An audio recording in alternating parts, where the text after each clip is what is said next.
Isang kapayapaan ang pirma, pero totoong misyon. Ang kasunduang biyak na bato ang nagpatalon kay Aguinaldo sa Hong Kong para ihanda ang mas malakas na pagbabalik. Sa huling bahagi ng 1897, huminto ang putukan sa kabundukan ng Bulacan. Tahimik ang hangin sa pagitan ng mga talampas at kuweba ng biyak na bato, ngunit sa katahimikang iyon, may mas malaking galaw na nabubuo. Ang kasunduang pinirmahan ng mga pangunahing tauhan, Emilio Aguinaldo sa panig ng Rebolusyon at Gobernador General Primo de Rivera sa panig ng Espanya, ay parang paglalagay ng marka sa isang pahina, ngunit ang totoong kwento ay nasa susunod na pahina na hindi pa nababasa ng marami. Sa gitna, umangat ang pangalan ni Pedro Paterno, isang intelektuwal at negosyador na sumuong sa pagitan ng dalawang panig. Ang kanyang papel ay tila tulay na manipis, pwedeng lumusot, pwedeng mabasag, pero sa sandaling iyon ang tanging daan. Nitong mga panahong iyon, alam ng mga pinunong revolusyonaryo na kagat hininga na ang mga tauhan. Pagod ang katawan, manipis ang bala, at hirap ang mga pamilya sa kapatagan. Sa kabila ng tapang ng maralita at magsasaka, hindi sapat ang lakas kung walang pahinga at planong malinaw.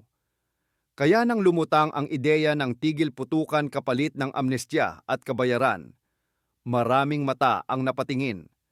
Tila payapang dulo ng bagyo, pero tanong ng lahat, humupa na ba ang ulap o abiso lang ito ng mas malakas na unos? Upang umabot sa sandaling iyon, mahaba ang dinaanan. Noong 1896, pumutok ang himagsikan mula sa mga lihim na pulong ng Katipunan hanggang sa marurupok na baril na unang pumutok sa labas ng Maynila. Lumawak ang apoy sa mga bayan. Sa simula, mabilis ang hatak ng damdamin, mainit ang sigaw para sa kalayaan. Pero kasabay nito, mabigat ang kapalit. Mga buhay na nalagas, mga bahay na nasunog, at mga pamilya na napilitang lumikas. Sa pagitan ng mga tagumpay at kabiguan, may mga sigalot din sa loob ng kilusan. Ang Tejeros Convention, kung saan pumailan lang ang pangalang Emilio Aguinaldo at bumagsak ang impluensya ni Andres Bonifacio, ay nag-iwan ng peklat. Mga pagkakamaling pinagdebatehan, mga desisyong kinwestiyon, mga ugnayang napunit. Sa mga panahong iyon, ang kilusan ay hindi lamang nakikipagdigma sa puwersang dayuhan. Nakikibuno rin ito sa sariling anino ang mga tanong tungkol sa pamumuno, tiwala at direksyon. Pagkatapos ng mga sagupaan at pag-atras, ang biyak na bato sa San Miguel, Bulacan ang naging pugad.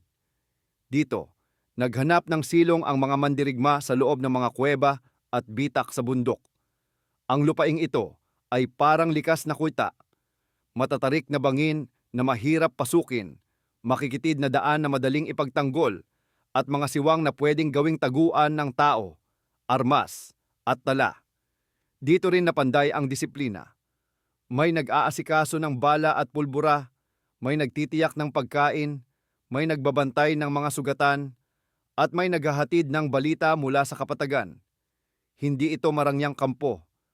Ito ay lugar ng pagtitiyaga, himpilan ng mga tao na ang puhunan ay pag-asa. Ang utos sa isip ng mga pinuno ay malinaw. Mabuhay ngayon, magtipon ng lakas bukas. Sa ibaba, sa mga nayon, halos ramdam ang panginginig ng mga kabayo at takbo ng sundalo. Sa mga tahanan, naroon ang pangamba at pangungulila. Mga aswang at multo ang napag-uusapan sa dapit hapon. Pero sa totoo lang, ang tunay na takot ay ang biglang kopra ng mga guwardya, ang paghahanap sa mga anak na sumapi sa kilusan, ang buwis na parang sinasakal, ang sikmura ng mahirap. Sa ganitong klima, ang salitang kapayapaan ay parang malamig na tubig sa sunog. Nakakabighani, nakakaakit, pero may halong pagdududa. Totoo ba? Panandalian lang ba? Sa panig ng Espanya, may sariling kalkulasyon. Ang digmaan sa kapuluan ay nagkakahalaga ng salapi at buhay, at ang pulso sa Madrid ay hindi na kasing tigas. tulad ng unang bugso. Ang mga estasyon ng kawal ay kailangan ng supply. Ang mga komandante ay humaharap sa mga ulat ng casualties at pagkasira ng moral.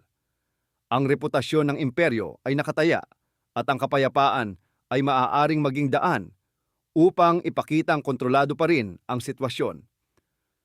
Kung mapapatahimik ang bundok ng hindi nagmumukhang talo, mabuting kwento iyon para sa kabisera at sa mga pahayagan sa Europa. Sa papel, mas madaling ipaliwanag ang kasunduan kaysa maglista ng dagdag na kabaong. Dito pumasok si Pedro Paterno, kilala sa talino, sanay sa pakikisalamuha sa mataas at may kaya, at may kakayahang kumalabit sa mga pintong karaniwang sarado. Ang ilang revolusyonaryo ay tiningnan siya ng may paghihinala. Madulas ba ang dila dahil sa talino o malambot ang tuhod? Ang ilang opisyal ng Espanya naman ay sumipat ng may pag-iingat, gagamitin ba siya ng kabila o magiging tulay siya sa katahimikan? Ngunit sa gitna ng ganitong pagbabantay mata, kumilos si Paterno bilang tagapamagitan. Nag-ikot siya sa mga kampo, nakipag-usap sa mga pinuno at humarap sa mga opisyal na Espanyol. Sa kanyang estilo, mahalaga ang makataong kilos kabisado ang pangalan, nauunawaan ang hiya at dangal, at tinatantya ang linya kung saan kaya pang magbigay at kung saan hindi. Ang mga pag-uusap ay hindi isang maikling salo-salo. Ito ay serye ng maliliit na hakbang, pagsubok ng tiwala sa gitna ng barikada ng pagdududa. Sa bawat pahayag na tigil putukan, may kapalit na ipakita ang intensyon. Sa bawat pangakong amnestya, may kasunod na tanong, hanggang saan? Ang revolusyonaryong panig ay nagbibilang. Kung susuko ang armas, may kasiguraduhan ba sa buhay at dangal ng mga mandirigma? Kung tatanggap ng indemnidad, may katiyakan bang makarating ito sa tama at hindi mawawala sa bulsa ng mga hindi dapat? Sa mga sandaling ito, ang mga lider ay nakatingin hindi lamang sa kasalukuyan, kundi sa mapa ng kinabukasan. Paano kung ito ang magiging tulay upang makabili ng armas sa labas? Paano kung ang pag-alis pansamantala ng mga pinuno ay magbubukas ng bagong espasyo para magplano ng hindi sinusundan ng espiya? Sa gitna ng pag-ikot ng usapan, na buong dahan-dahan ang balangkas ng kasunduan, isang tigil putukan na maglalagay ng pahinga sa putukan, isang pangkalahatang amnestya para sa mga lumahok sa himagsikan, isang kabayaran na may mga takdang hati, at isang kondisyon na ang mga pangunahing pinuno ng kilusan, lalo na si Aguinaldo, ay lisanin ang kapuluan at tumungo sa Hong Kong. Sa papel, nakalista ang mga bilang. Sa isip ng lahat, dumadagundong ang mga tanong. Ano ang mangyayari kapag lumisan ng lider? Sino ang tutugon sa mga pangako kung hindi buo ang tiwala? At higit sa lahat, kapag natigil ang putukan, paano mapananatili ang diwa ng laban? Isang gabi, sa loob ng kampo, makikitang naghahanda ang mga taong malapit kay Aguinaldo. May nag-iimpake ng mga dokumento at naipong pondo. May nag-aalaga sa ilang taong sugatan na kailangang iwan muna sa pangangalaga ng mga kamag-anak. At may nag-uusap tungkol sa mga bulong ng kalsada, sino raw ang sasama, sino ang maiiwan, sino ang dapat magtago. Sa ganitong oras, ang damdamin ay halumay-lumbay na parang pagbabakasyon na hindi alam kung kailan ang balik. May kaba na baka ang kasunduan ay malusog sa salita pero payat sa gawa, at may matigas na pag-asam na baka ito ang mismong sandaling magpapalakas sa susunod na kabanata. Habang papalapit sa punto ng pag-alis, unti-unting humupa ang ilang barilan. Ang mga sundalong Espanyol ay nakakitaan ng iilang angiti sa mga checkpoint. Ang ilang opisyal ay nagsimulang magbilang ng kailangan para sa normalisasyon sa mga bayan. Sa kabilang panig, ang mga batang lalaki na dati ihumahawak ng sibat ay muling nakita sa sakahan. Ang mga inang dati umiiyak sa gabi ay muling nagluluto ng simpleng hapunan na hindi naabaw sa tunog ng putok. Ngunit sa likod ng mga pader at sa loob ng mga kuweba, patuloy ang maingat na pagkikilos, paglalatag ng listahan, pagtatago ng ilang bagay na kailangang manatiling lihim at paghahanda sa paglalakbay na magbabago sa direksyon ng buong kilusan.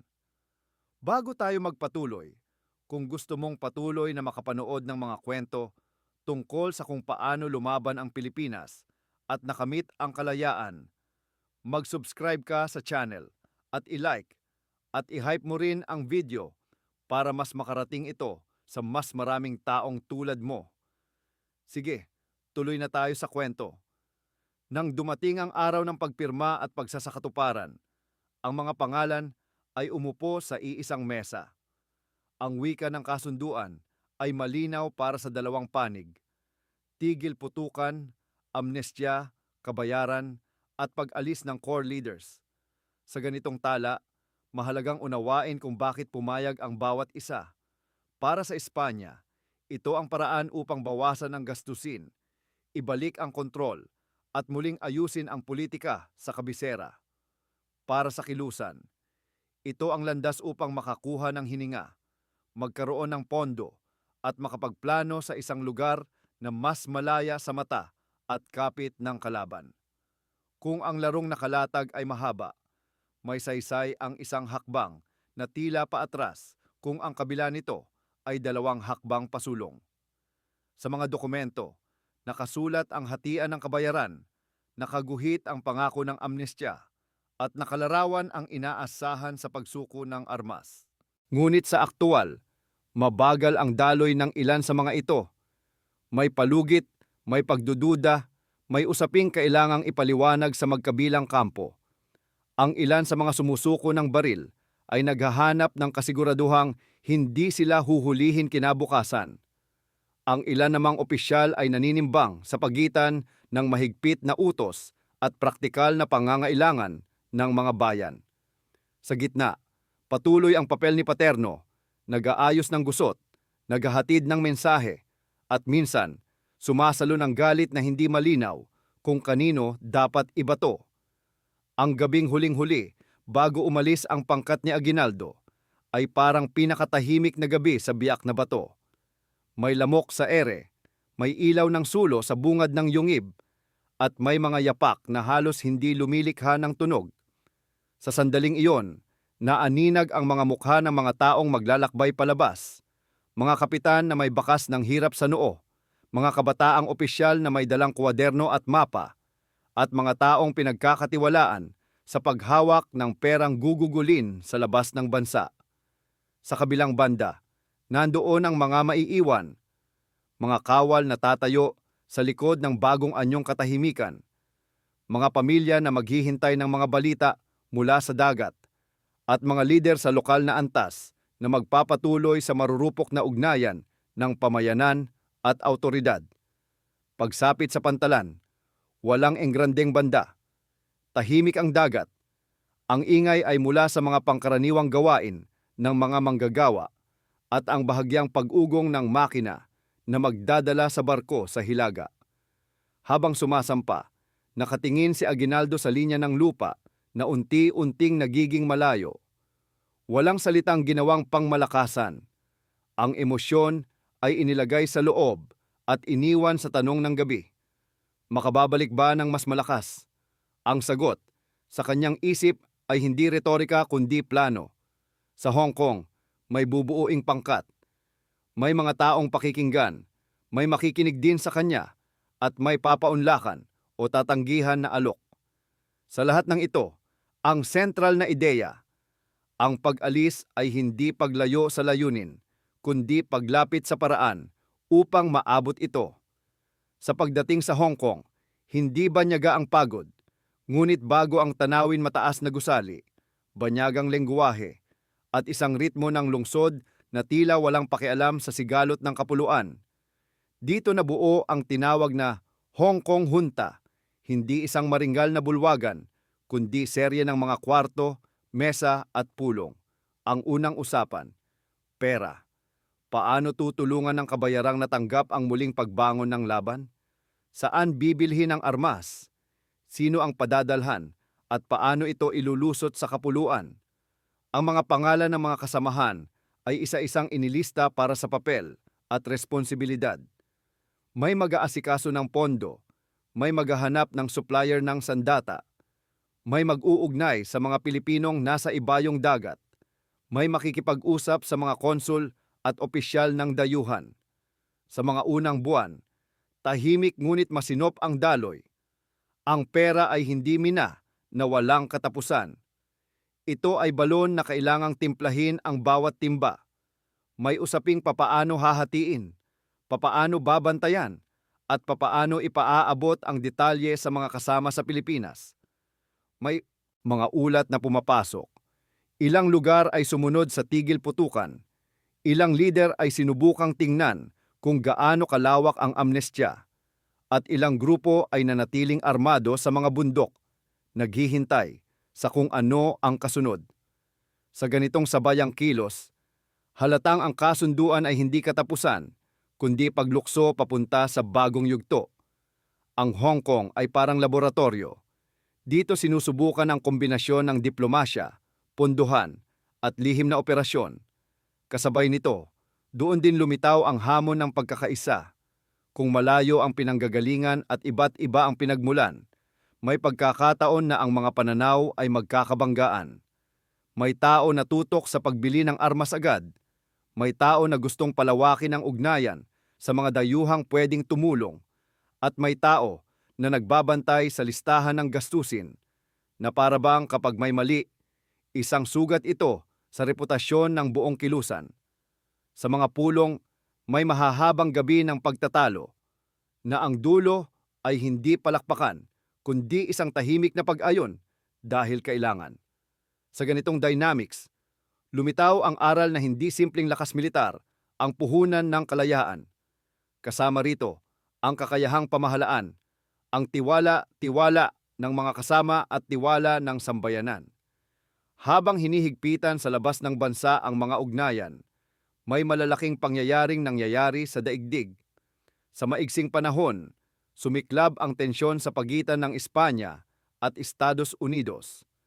Ang ingay mula sa mga pahayagan sa Amerika, ang mga insidente sa Cuba at iba pa, ay tumulak sa alitan na makaaapekto sa Pilipinas.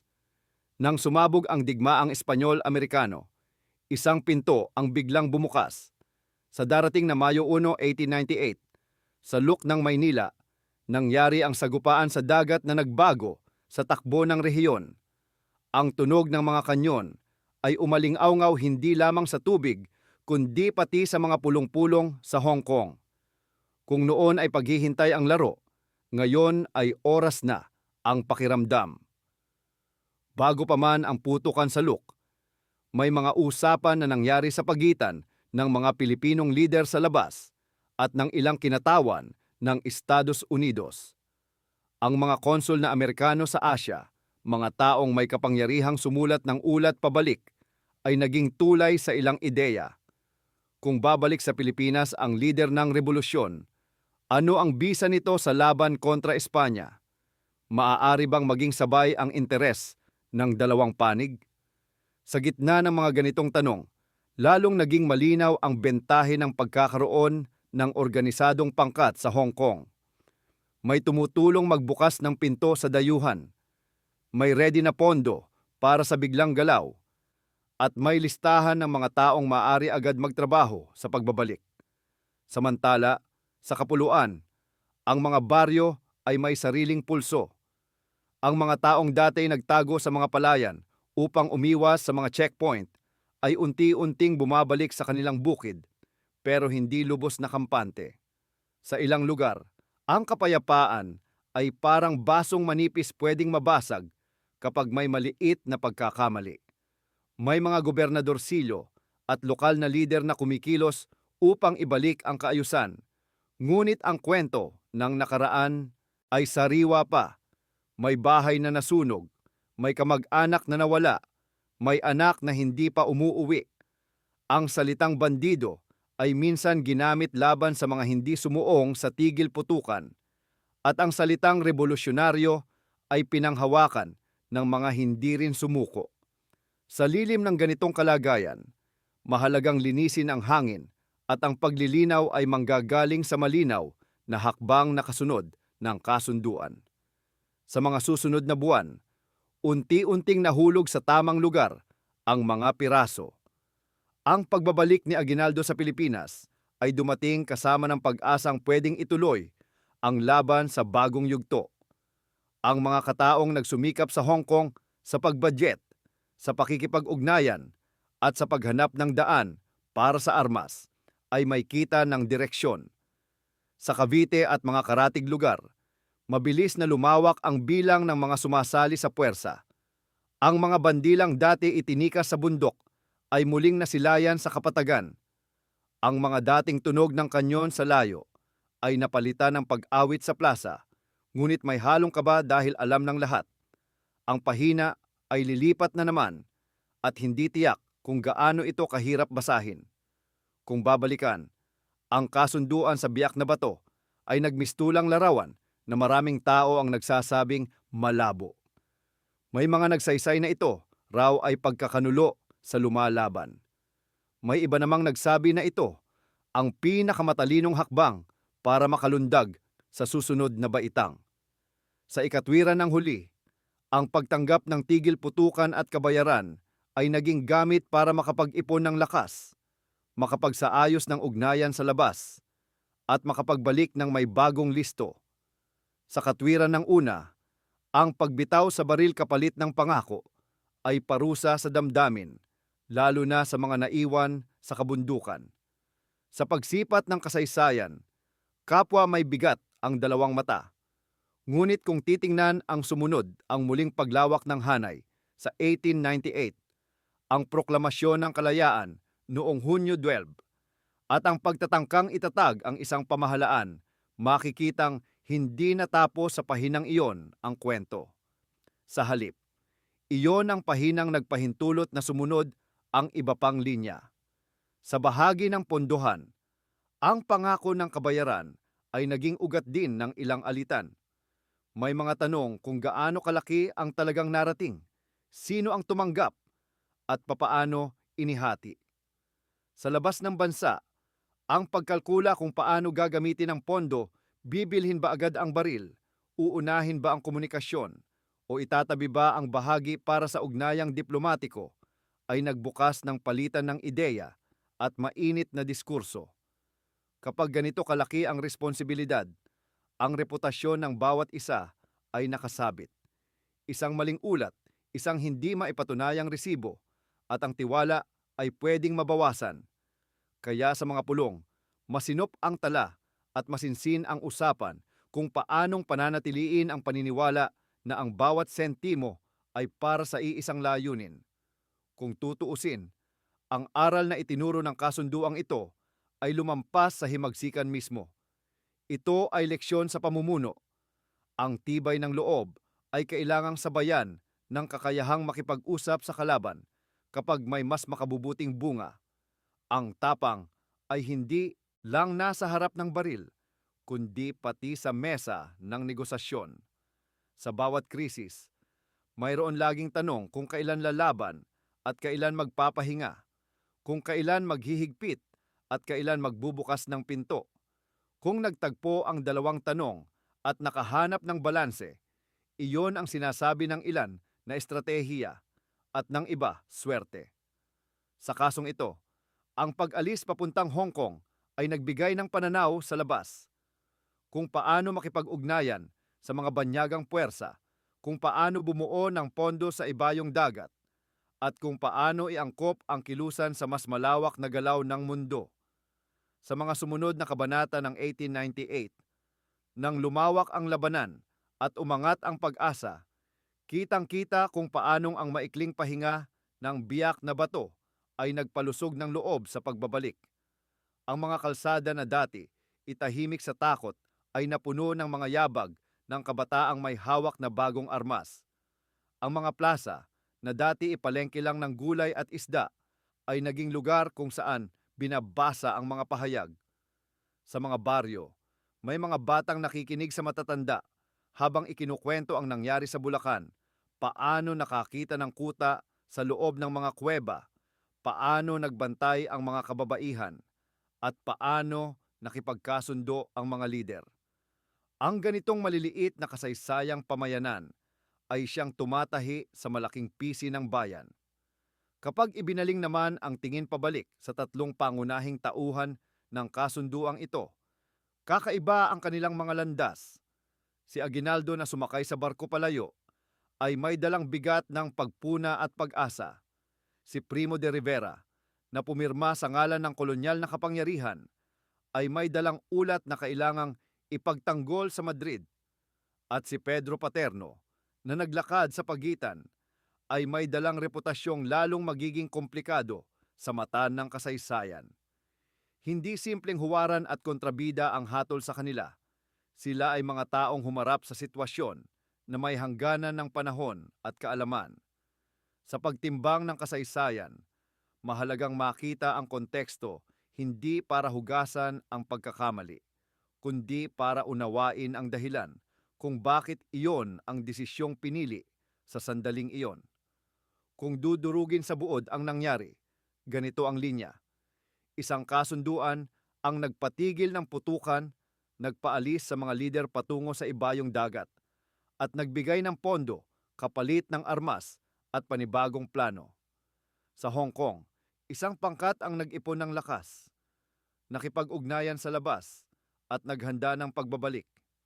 Sa Pilipinas, ang mga pamayanan ay nakipamuhay sa isang kapayapaang bitin.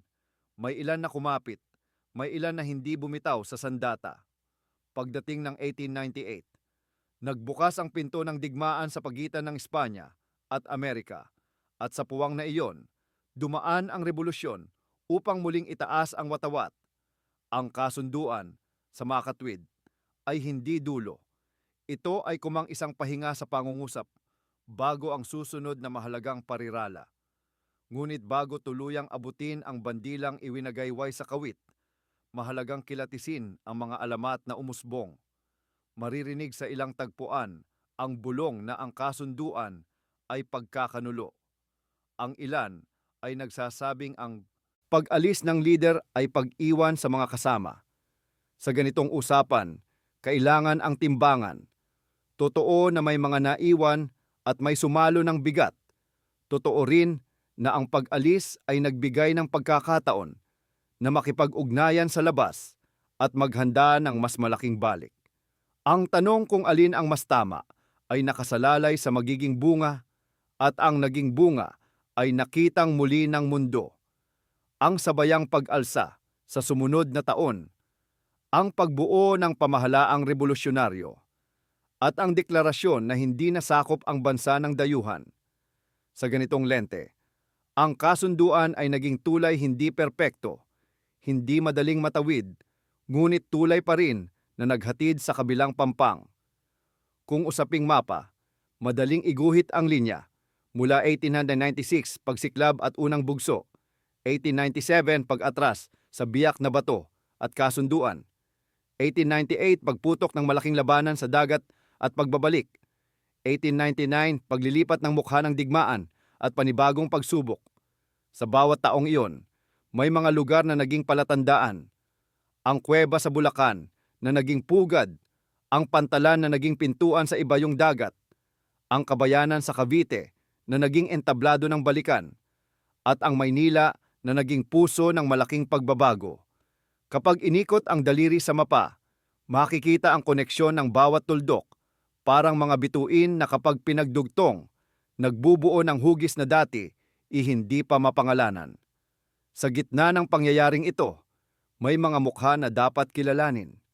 Si Emilio Aguinaldo, na ang arko ng pamumuno ay dumaan sa pag-angat, pag-urong at pagbabalik.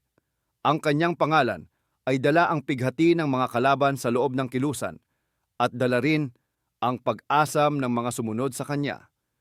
Si Pedro Paterno, na walang tigil ang debate tungkol sa tunay na kahulugan ng kanyang papel bayani ba dahil sa pag-iwas sa dagdag na dugo o kritiko ng sarili dahil sa kompromiso. At si Primo de Rivera na sa mata ng kolonya ay sundalo at opisyal, at sa mata ng kasaysayan ay taong humawak ng pisi ng kapangyarihan na unti-unting nalalaglag sa pagitan ng kanyang mga daliri. Ang kanilang mga kwento ay hindi tira-tira sa aklat. Ito ay mga buhay na aral sa pamumuno at pagtanaw sa dulo ng kalsada. Sa pagpapatuloy ng kwento, hindi rin maiiwasan ang pagtingin sa mga papel at larawan ang mga dokumento ng kasunduan, ang mga liham na naglalakad sa pagitan ng mga lungsod sa Asya, ang mga tala ng pondong pumasok at lumabas, at ang iilang litratong kumapit sa oras upang ipakitang totoo ang mga mukha sa likod ng mga pangalang madalas lang naririnig. Sa ganitong uri ng ebidensya, tumitibay ang salaysay at nalalantad ang butil ng katotohanan sa gitna ng alikabok ng alamat. Hindi ito para lamang sa akademiya. Ito ay para sa karaniwang tao na gustong maunawaan kung bakit ganito ang naging landas ng kanyang bansa. Kapag ang usapan ay nalipat sa tunay na pamayanan, maririnig ang tono ng mga matatanda. Noong panahon ng biyak na bato at magsisimula ang kwento, lalabas ang detalye ng pagtakbo sa liwanag ng buwan, ng pagtago sa ilalim ng banig kapag may dumarating na tanod, at ng pagtali ng panyo sa braso bilang tanda ng magkakampi. Sa mga batang nakikinig, ang iglap ay nagiging larawan sa isip. Sa kabataan, ang salitang kasunduan ay hindi na lang parang bahagi ng aralin, kundi piraso ng buhay ng mga ninuno. Sa mga magulang, ang pahinga ng putukan ay naiintindihan bilang sandaling hininga bago sumuong muli sa alon.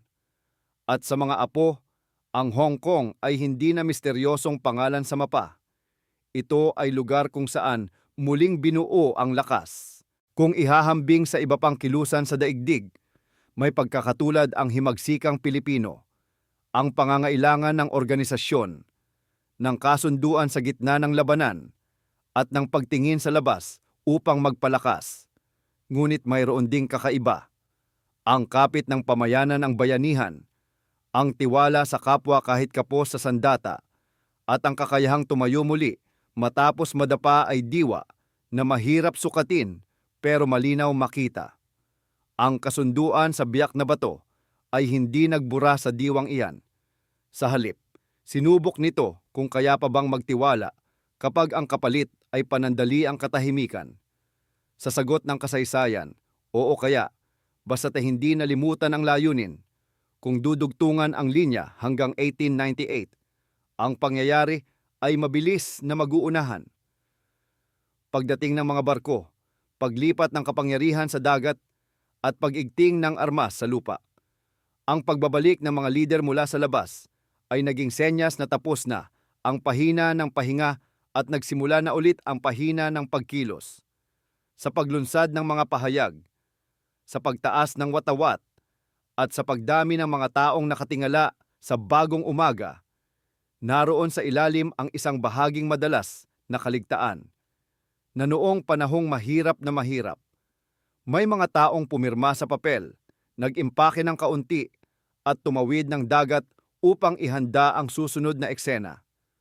Sa ganitong pagbasa, malinaw ang kabuuan. Ang kasunduan sa biyak na bato ay pahingang estratehiko, ang Hong Kong ay paliparang pansamantala, at ang pagbabalik ay runway patungo sa mas malawak na laban. Kapag itinahi ang lahat, bumubuo ito ng kwento na madaling maunawaan. Nagsiklab ang laban, nabugbog at umatras, tumakbo sa kuweba, nakipag-usap, pumirma, huminga, nag-ipon ng lakas, tumawid sa dagat, bumuo ng pangkat, nakipag-ugnayan sa labas, at pagdating ng tamang oras, bumalik. Ang palugit sa gitna ang tinatawag na kapayapaan ay hindi pahintulot na humiga. Ito ay utos na tumindig ng mas matatag sa muling pagharap. Sa huling pagtitig sa biyak na bato, maiisip ang katahimikan ng hapon, ang hangin na umaagos sa pagitan ng bato at puno, ang tunog ng ibon, at ang mga yapak na unti-unting naglaho patungong pantalan. Doon, ang kasunduan ay nanatili sa papel. Dito, sa puso ng bayan, ang diwa ay nanatili sa galaw. At kapag lumisan ang barko, ang bangis ng loob ay sumama rito, hindi upang takasan ang laban, kundi upang dalhin ang laban sa ibang anyo, sa ibang lugar, sa ibang oras na mas papabor.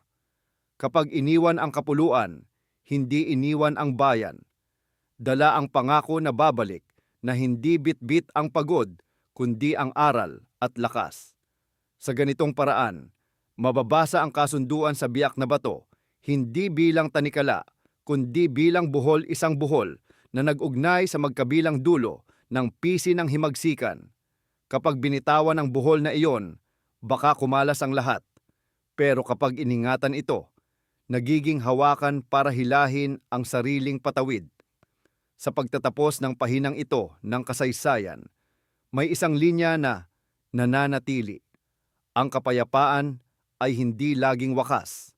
Kung minsan, ito ang pahinga bago ang mas organisadong laban at ang paglipad papuntang Hong Kong ang naging unang hakbang sa pagbabalik na iyon. Sa paglipas ng mga araw sa Hong Kong, naging nakaayos ang takbo ng pangkat. Ang unang gawain ay ang pag-ugnay sa mga Pilipino sa ibayong dagat, mga propesyonal, negosyante, at manggagawang naghanap buhay sa lungsod at sa karatig na kolonya. Sa mga pulong sa maliit na sala, ipinaliwanag ang layunin, pagtitipon ng pondo, paghanap ng armas, at pagbuo ng malinaw na daluyan ng impormasyon pabalik sa kapuluan. Ang mga ambag, maliit man o malaki, ay inililista ng maingat. May nakatalagang magtala ng resibo at petsa. May nakatalaga ring tagapagdala ng sulat at kopya sa mga kasama sa Luzon at sa Visayas. Sa ganitong paraan, unti-unting nabuo ang isang tulay na gawa sa papel, salita at tiwala. Sa ikalawang hanay ng gawain, sinipat ang merkado ng armas sa Asya. Maraming pintuan na kailangang katukin. May mga nagsabing pwedeng umorder ng baril at bala mula sa mga negosyanteng sanay na sa kalakalan sa rehiyon. May nagpaalala na ang ganitong transaksyon ay malilikot, may panganib sa pagkakakilanlan, may alanganing mamamagitan, at may bantang maagap ang mata ng mga autoridad. Sa mga pulong, inilatag ang tanong, uunahin ba ang dami o ang kalidad? Gaano karami ang kayang iangkat nang hindi umaagaw ng pansin? Paano ihahalo sa karaniwang kargamento upang hindi mahalata? Ang mga sagot ay hindi laging pareho, ngunit ang polisiya ay naging malinaw. Ligtas na daloy muna at sapat na supply para sa maramihang baryo kaysa sa isang malakas na kuta lang. Kasabay nito, pinahusay ang pakikipag-ugnayan sa mga kinatawan ng ibang bansa. May mga konsul sa lungsod na handang makinig, hindi man laging handang tumulong sa lantad na paraan.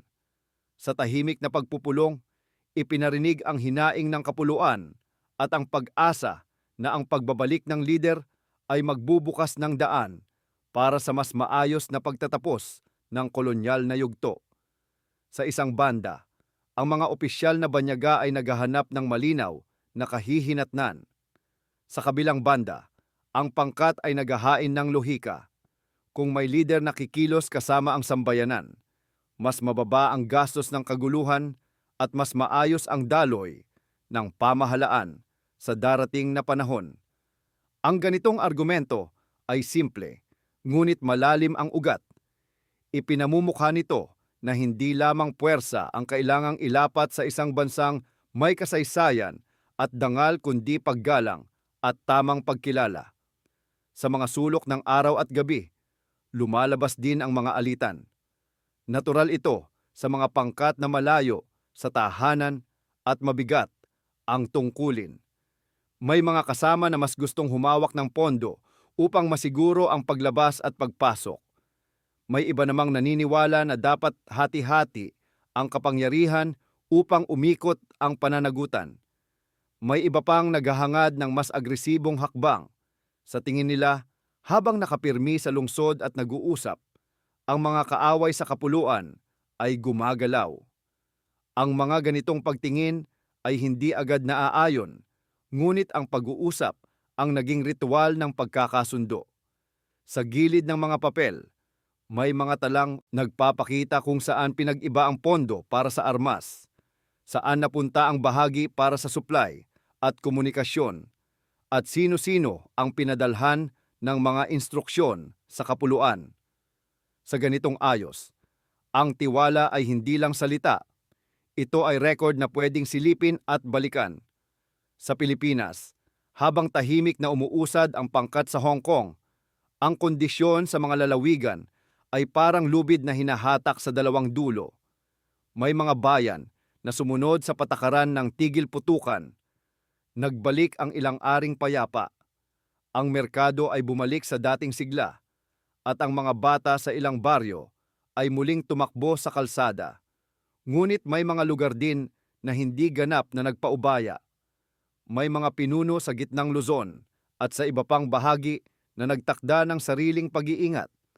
Ang ilan ay nagbuo ng pansamantalang lupon upang hindi tuluyang mamatay ang sigla ng kilusan.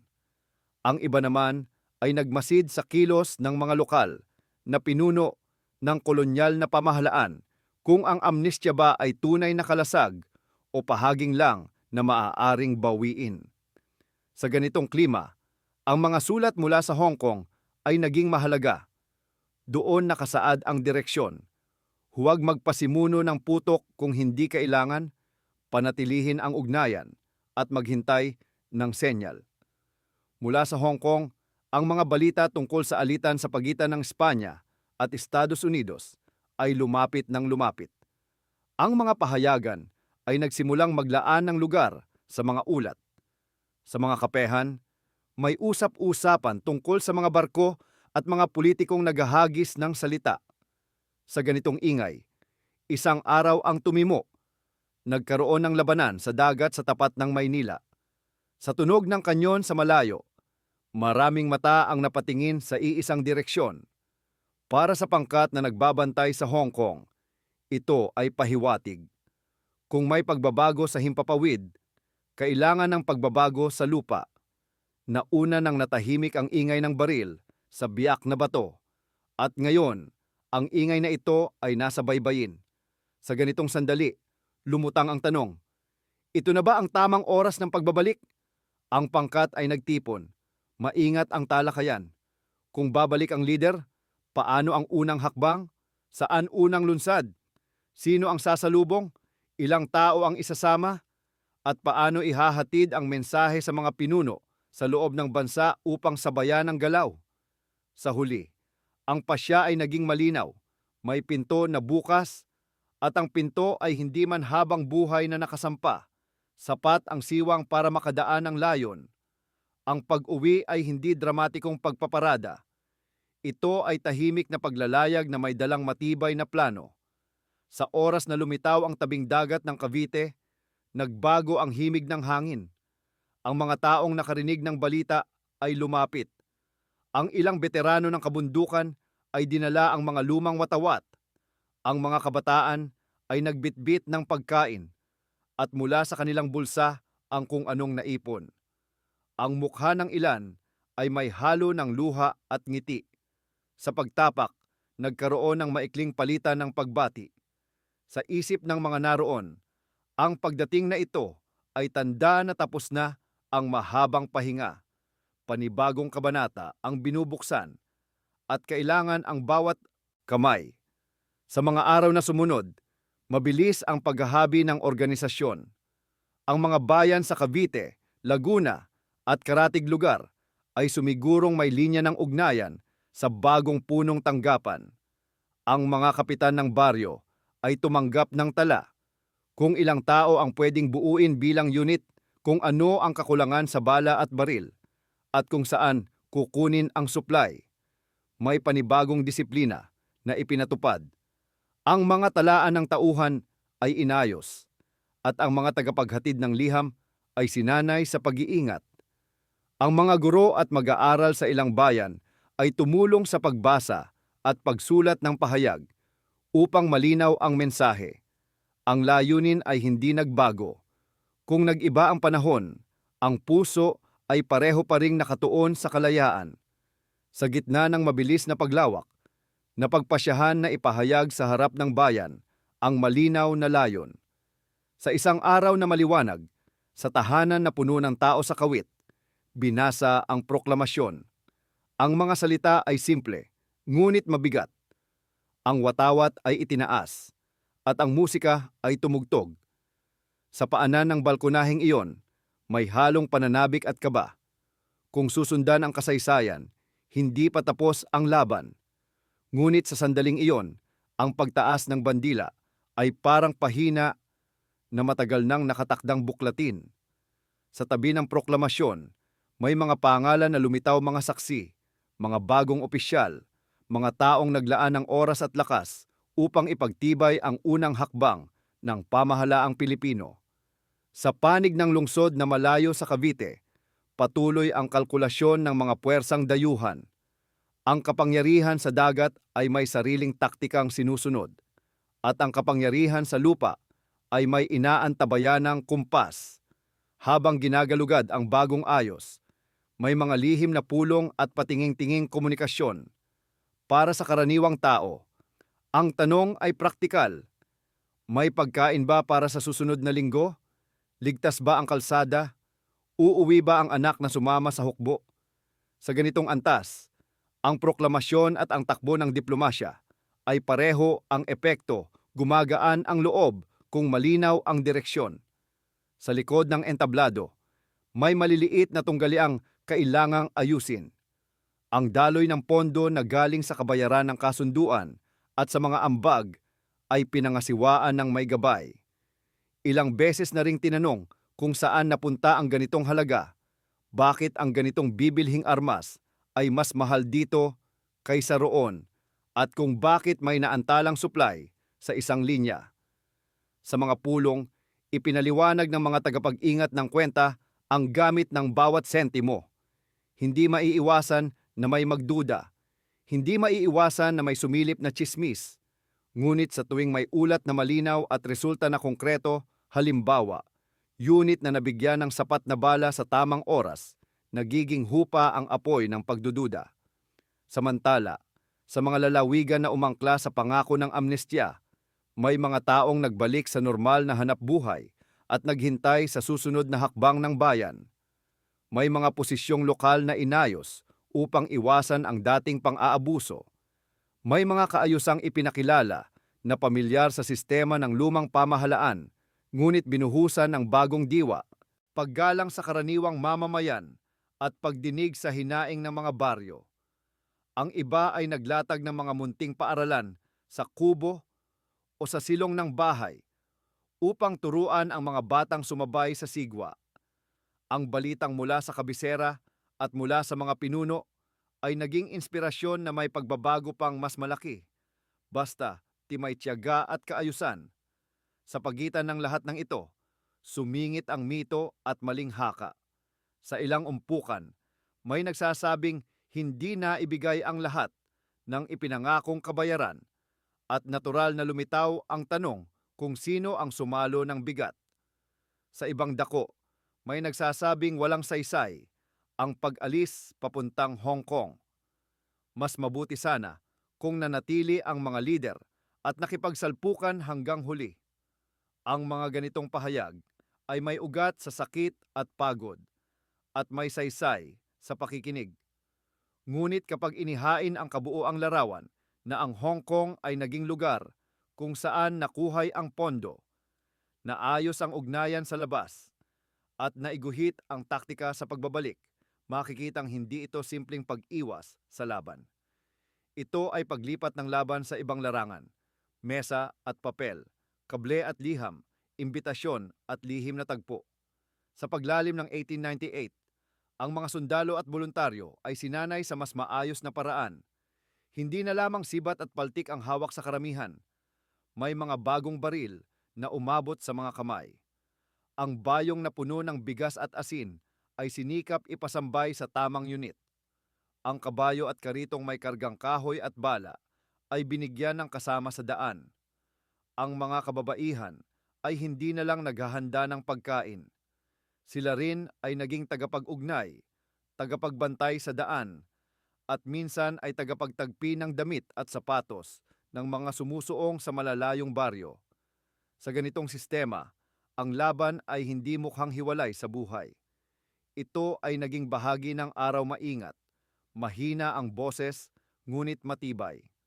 Kapag iniakyat ang tingin sa mas malawak na mapa, may malinaw na pagkakasunod. Nagsimula sa pagputok ng himagsikan, sumaglit sa pahinga ng biyak na bato, nag-ipon sa Hong Kong at bumalik upang ipagtibay ang proklamasyon. Mula rito, ang susunod na pangyayari ay hindi madaling linisin sa isang pahina. May mga bagong puwersang papasok, may mga kasunduang magpapalit anyo, at may mga desisyong pagdedebatehan pa sa mga darating na taon.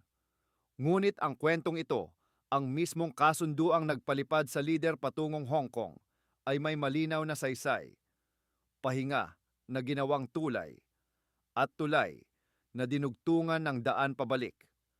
Kung ilalarawan ang biyak na bato sa mata ng isang bata na nakikinig sa apo ng lola, baka ganito ang dating. May bundok na nagsilbing bahay ng kabayanihan, may papel na pinirmahan na nag-utos ng pahinga, at may barkong sinakyan ng pinunong aalis para humanap ng tulong. Sa Hong Kong, may mga taong nagtipon sa maliit na mesa, nagbukas ng piggy bank ng bayan, at naghanap ng tindahan ng baril. Nang ready na ang lahat, bumalik ang pinuno, nagmeeting ang mga tao sa bayan, itinaas ang bandila, at nagpatuloy ang laban. Simple ang daloy, madaling sundan, at may panghuling aral. Kung alam ang layunin, kaya ang mahirap na pag-ikot. Kung ilalarawan naman ito sa tenga ng nakatatanda, mas mabigat ang tono. Ang paghinto ng putok ay hindi lang katahimikan. Ito ay kontrata sa pagitan ng pag-asa at pagkatakot. Ang pag-alis sa bayang sinilangan ay hindi lang biyahe. Ito ay pasakit na may kapalit na layon. Ang pag-uwi ay hindi lang selebrasyon. Ito ay pasimula ng responsibilidad na mas malaki kaysa dati. At ang bandila na kumaway sa hangin ay hindi lang tela. Ito ay pananda sa utak at loob na nagsasabing hindi pa tapos. Sa gitna ng naratibo, lumilitaw ang tatlong mukha na paulit-ulit na babalik sa usapan. Una, si Emilio Aguinaldo pinunong sumalo sa paratang at papuri. At sa pag-ikot ng panahon, ay simbolo ng desisyong mahirap ngunit kailangan. Ikalawa, si Pedro Paterno, taong naglakad sa pagitan. Inunawa ang wika ng magkaibang mundo at tinakda ng huling hatol ng kasaysayan na palaging pagdedebatehan. Ikatlo, si Primo de Rivera opisyal na humawak sa kapangyarihan habang kumikirot ang imperyo, nagkalkula ng gastos at dangal, at pumirma sa kasunduan na naging pinto sa di inaasahang kinabukasan. Kapag inupuan ang tatlong ito sa iisang mesa, sa alaala, makikita ang tatlong uri ng lakas. Lakas ng armas, lakas ng salita, at lakas ng kapangyarihan. Sa pagitan nila, gumuhit ang pahinga ng biyak na bato. Sa usaping ebidensya, mahalagang banggitin ang mga dokumento at larawan na kumapit sa panahong iyon. May mga papeles ng kasunduan na sumulat ng malinaw na linya ng tigil putukan at amnestiya. May mga liham mula sa mga lider na nagdedetalye ng plano sa pagbili ng armas at sa pagbalik. May mga resibo at tala ng pondo na iningatan upang sagutin ang mga tanong sa hinaharap. May iilang larawan, mapurol na mga kuha na naglalaman ng mukha ng mga taong nakatayong seryoso sa harap ng mesa o sa gilid ng pader. Ang mga ito ay hindi pampaganda ng aklat. Ito ang sinulid na tumatahi sa salaysay upang ang kwento ay hindi maging alamat lamang, kundi aral na may saysay sa pagdidisiplina ng isip. Sa panig ng myth-busting, may tatlong tanong na paulit-ulit. Una, ang kapayapaan ba sa biyak na bato ay pagtataksil? Ang sagot ay nakasalalay sa lente. Kung ang sukatan ay walang atras, maaaring magmukhang pag-urong ang pirma. Ngunit kung ang sukatan ay maabot ang layunin, makikita na ang pahinga ay nagbukas ng pinto sa pag-ipon ng lakas at sa pagkakamit ng mas malawak na suporta. Ikalawa, Walang silbi ba ang pag-alis sa Hong Kong? Kung titingnan ang resulta ang muling pagbangon, ang proklamasyon at ang pansamantalang ayos ng pamahalaan, makikitang ang pag-alis ay naging paglinang. Doon nabuo ang network, doon naganap ang negosasyon, at doon pinanday ang plano. Ikatlo, naibigay ba ng buo ang kabayaran? Maraming ulat na nagsasabing may pagkaantala at may bahaging di umabot ng tama. Ito ang pinagmulan ng ilan sa mga hidwaan at usaping tiwala. Ngunit anuman ang kabuuan, malinaw na bahagi ng pondong iyon ang naging gasolina ng susunod na pagkilos. Kung tititigan ang linya ng oras, may apat na bato na makukuha at maituturo. Una, 1896 pagsiklab ng himagsikan, mga unang tagumpay at mabibigat na kabiguan, at ang pagtaas ng pangangailangan sa organisasyon. Ikalawa, 1897 paghinto sa biyak na bato, kasunduan at pag-alis ng lider at ilang kasama. Ikatlo, 1898 pag-ugong ng labanan sa dagat, pagbabalik ng mga lider, mabilis na paglawak ng hanay at proklamasyon. Ikaapat, 1899 pag-ikot ng mukha ng digmaan, bagong hamon at muling pagsubok sa kakayahan ng pamahalaan. Ang bawat bato ay may lokasyon sa mapa na madaling tukuyin. Ang kuweba sa Bulacan, ang Pantalan, ang bayan sa Cavite, at ang Kabisera. Sa pagdugtong sa mga batong ito, ang daan ay umiikot ngunit malinaw ang direksyon. Sa ganitong salaysay, lumalabas ang isang aral sa kabuuan. Ang paghahangad ng kalayaan ay hindi laging tuwid na linya.